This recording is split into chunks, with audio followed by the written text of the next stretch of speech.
Yup. If one more label try to stop me. To get away with murder. Jigging the fuck out somebody. Prison style, bitch. Alright, y'all, what's up? Okay, let's get into how to get away with murder. Annalise, all up in the bed with Nasty Nate, gets a voicemail message on that phone that she's using to talk to the guy, P.I., whoever he might be, that was looking for Frank. Now, we know last episode, dude lost his scruples when Frank came up behind him on some G Houdini shit. We didn't know how it happened. One minute he downstairs in the parking lot. Next minute he upstairs in the room with the knife on old boy. You know what I'm saying? So what the fuck happened? Apparently there was some type of struggle. He almost beat the fuck out of Frank, and Frank had to kill him. So Frank calls Annalise and leaves a message saying, he had to do it. I had to do it. You ain't have to do shit. Then Annalise gets called into the president's office because they want to assure her that they're doing the very best they can and they're not worried about whoever's putting up these flyers calling her a killer all over campus, okay? They're taking care of it. They're doing their due diligence. Due diligence. I couldn't say it. Due diligence, all right? And she is not too worried. And now she's worried since they're telling her not to worry. And she's walking out the office and she sees Wes and he's like, you know, what's going on? You coming out the president's office. What's good with that? And she's like, nothing for you to worry your pretty little head about. And she asked him if he's still living in that apartment he was living in with Rebecca, which is like a shitty apartment. And, you know, he like, yeah, I'm still living there. And she's like, well, won't you come move in with me? You know what I'm saying? Like, keep me company. And, you know, he's like, don't you think that would be weird? Okay, first of all around campus, the 5 of them are known as her children. Okay, so there's definitely, like, you know, some special treatment going on. That would make that worse. And plus, he has a girlfriend and he needs privacy, you know? And she's like, oh, well, forget I said it. Whatever. I'm going home. So Bonnie starts to get worried about Laurel when she comes over asking, you know, if anybody had talked to Frank.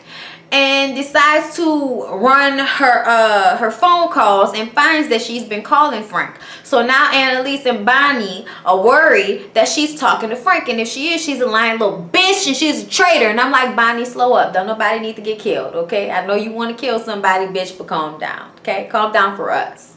Meanwhile, Frank is somewhere blowing up the car with Annalise P.I. in it, making it look like he got into a car accident.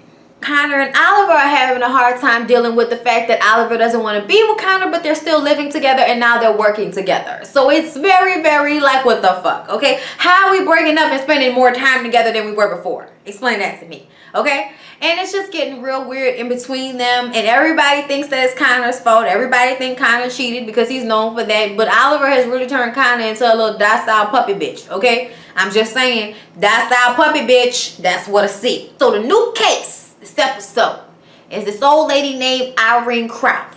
Back in the day, Irene Crowley got arrested for murdering her husband. Here's the fucking issue, okay? She's coming up on parole. It's 3rd time, okay? They'll never give her parole because it's 3 old white men, and she doesn't want to explain about the so-called abuse, okay? There are records and pictures from hospital, you know, and police reports and shit from when he beat her ass. But she doesn't want to talk about it, and she damn sure is not apologetic about anything, and they want her to be. So she meets with all of the different little law kids and decides which one she wants to be her representative, her main lawyer. She ends up picking Connor, who didn't even want the damn job, but took the job anyway. Like, what else is he gonna do? But he's not really trying that hard until he sits down with her and they're being questioned by the parole board, and they're basically like treating her like shit. Like, basically saying that if you can't tell us about the abuse that you went through, then we don't believe you. We don't see that you're sorry, and we don't really feel there's a reason to let you out. So Connor gets pissed off and basically says that y'all are victimizing my client just like she's been victimized all these years before. You know what I'm saying? So they have a break and he tells her, look, okay, I killed somebody too, bitch. And I didn't even have as good of a reason as you. But I'm gonna need for you to pull it together and go out there and get the fuck out of jail, because you deserve to get out, okay? I didn't even get caught. So do this for us, bitch. Get out of jail, okay? It was something along them lines. Annalise was ear hustling and heard the whole thing and was like, look, motherfucker, I worked my ass off to keep you and the rest of your children out of jail. Stop playing with my life just because you can, okay? So they go in there and have the little sit down. And she finally starts to get into it just when they thought she wouldn't. They tried to move on to her time in prison. And she said, you know, Rodney, I think was his name, or something like that. She was like, he used to keep all the doors off the hinges because he didn't want me to have anywhere to hide.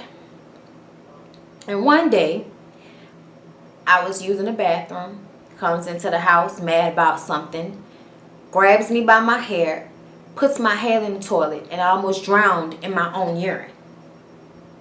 I got stories like that. Is that what you want to hear? You want to hear about how he beat me every day? And how no, I didn't kill him because he was going to beat me that day. I killed him because he was going to beat me for the rest of my life. So no, I'm not sorry for doing the first thing I ever did that protected me. Ali Austin free. They let her ass go. That's all they wanted to hear, is I got raped and beat by my very own fucking husband when the law wasn't even built to protect me. Okay? Laws are now for the victims. Thank you very much. So y'all know Asher and Michaela are still fucking. And for some reason I like this. I just do. Okay? Asher wants to tell everybody, okay? He wanna tell everybody. Man, he wanna tell everybody. He the man, he the man, he the man. Because obviously fucking Michaela makes you the man, okay? So she doesn't want anybody to know, because she feel like she cannot like get rid of all the fucked up annoyances of the white boy that he has going on inside of him. And he feel like, look, I'm not a trust fund baby no more. They cut me off. I'm out here scratching and surviving just like you, bitch. I'm way better than I used to be, baby. Love me. Okay? But to no avail. She ain't trying to hear that. She just tell him, look, if you got a problem with just getting the puss, then I guess I just won't give you the puss. He like, hold up, hold up. I want the puss. I want the puss. Wes has a little sit down with Laurel and tells her that she can stop fucking worrying about him. He is not an idiot. Of course, he did a background check on his girlfriend, okay? He's not an idiot, all right? That makes her feel better, okay? And apparently, Laurel is Wes' best friend at this point. She's the one that always looks out for him. And y'all remember they used to fuck, so I'm kind of wondering what's gonna happen there, because there's gonna be a late night after y'all to kill somebody in which he don't want to tell his girlfriend and you the only one there for him to cry on, you know. I'm just saying. So Annalise gets called into the president's office one last time this episode, for them to tell her that they want her to step down until this whole issue is resolved. They have a lot of people, their alumni, donors, who are feeling some type of way about what's going on. And she's like, man, fuck y'all. What you think? Who you think? You think I'm gonna let you fuck over me like that? Lock me out of my classroom. I dare you. Sue the fuck out of y'all. I was like, Annalise. Connor tells Oliver he'll do whatever he can do to work this out with him because he love him. And Oliver is like, bro, look, we not good for each other no more. Let's just be real. We not good with each other no more. And he says, all right, then I'll pack my stuff. And he didn't even want him to leave. But it's like, what the fuck what do you think can happen? What do you think can happen? He can't be your friend. So Connor goes over to Michaela's place and sees Asher there. And that's how that cat gets out of the bag. Laurel and Bonnie go out together. And basically, Laurel admits that she has been leaving messages on Frank's phone because she thinks he's listening since his voicemail hasn't filled up. And that's when Bonnie and her and Annalise get in cahoots to catch Frank. Laurel leaves a message on his phone saying that nobody's mad and Annalise is not mad. You know, just please come back. We miss you. We need you. Please come back. And I'm like, why do you want him to come back? She also got Nate looking for him. And Nate lost him after old boy blew that phone up. You know what I'm saying? Said he got the signal bouncing off the towers and shit like that. So Frank is basically in the wind. And I guess this was a way to catch him, basically.